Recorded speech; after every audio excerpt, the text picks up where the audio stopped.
¿Alguna vez te has preguntado de dónde surgen nuevas palabras?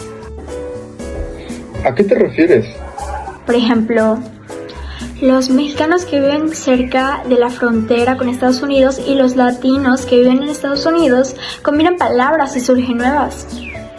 ¿Te refieres a los extranjerismos adaptados? ¿Qué es un extranjerismo adaptado? Justamente a lo que te refieres. En pocas palabras, se puede decir que son aquellas palabras que han experimentado ciertas variaciones formales con el fin de adecuarse al sistema fonológico, ortográfico y morfológico propio de nuestra lengua. Sí, es como lo que te comentaba que pasa en Estados Unidos y en los estados cercanos a la frontera con dicho país. He escuchado que de la palabra truck, que significa camioneta en español, le dicen troca.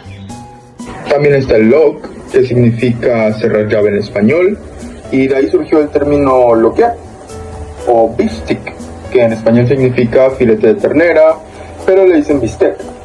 ¿Conoces otros? Sí, hay uno que seguramente las mamás latinas en Estados Unidos inventaron, el famoso lonche, que viene del inglés lunch, y en español significa almuerzo. ¿También te has dado cuenta que varios verbos en inglés le agregan las terminaciones de verbos en español y ya son nuevas palabras? Por ejemplo, print, que significa imprimir, le dicen printear. Sí, sé a lo que te refieres. Por ejemplo, push, que en español significa empujar, y ellos le dicen puchar. Si te das cuenta, hasta llega a cambiar su escritura. De hecho, hay extranjerismos que se usan de manera cotidiana sin darnos cuenta, y en ocasiones solemos usar varios en una sola oración. ¿Y cómo? El ejemplo más claro está en los que practican algún deporte, por ejemplo el fútbol, que es una adaptación de fútbol, que significa balompié. Pero cuando lo adaptas al español mexicano le podemos llamar de diferentes maneras, como fucho o fut. Y como mencioné antes, en una sola oración se pueden emplear, como por ejemplo, yo jugaba fut cuando estaba más chico, pero luego me contactó por email un manager de un equipo profesional y me ofreció hacer business con él para tener un contrato. Mayormente palabras como business, manager son más universales, pero son un ejemplo claro de lo que quiero dar a entender. Qué buenos ejemplos nos acabas de dar. Creo también haber escuchado antes otras, como tanque, que viene de tank, panfleto, que viene de pamphlet, cóctel, suéter, whisky, shampoo, entre otras. Nuevamente podemos darnos cuenta de cómo nuestra cultura ha adoptado palabras anglosajonas para así crear modismos con extranjerismos. Y ahora que lo pienso, se ha incrementado mucho más el uso de estas palabras por la manifestación del internet y de las redes sociales, ¿no crees?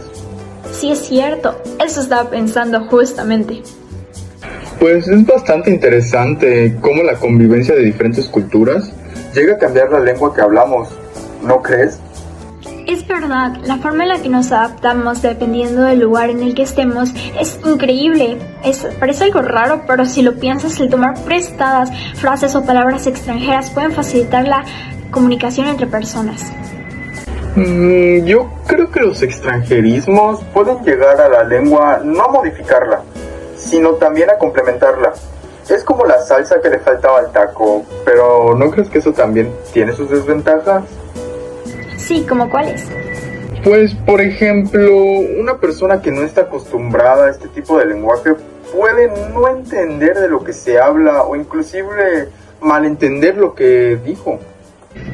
Bueno, viéndolo de esa manera, sí es cierto que puede ser algo complicado si consideramos las diferentes culturas que hay en México, y no solo en México, sino en todo el mundo. Considerando la variedad de culturas que hay y tomando en cuenta que la lengua va evolucionando con el paso del tiempo, es casi imposible que no surjan diferencias entre las regiones donde las culturas están separadas. Sí, pero ¿consideras que eso está mal? Desde mi punto de vista no es del todo incorrecto, pues nutre nuestro léxico de cierta manera, aumenta el conocimiento, es como un mal necesario. Pues yo considero que si bien representa una problemática a la hora de conversar con gente foránea, también es bueno que aprendan los extranjerismos, pues varios de ellos se usan en el campo laboral y en el español no hay una forma de llamarlos. Creo que en ese aspecto son bastante positivos. Exacto, y también es como una forma de marcar la identidad, como los chicanos, que tienen su propia subcultura y forma de hablar. Es un tema muy interesante, ¿no crees? Concuerdo, es un tema del que podemos hablar para buscar más ejemplos y más formas de abordarlo. Creo que es hora de despedirnos, fue una muy buena conversación. Sin duda lo fue.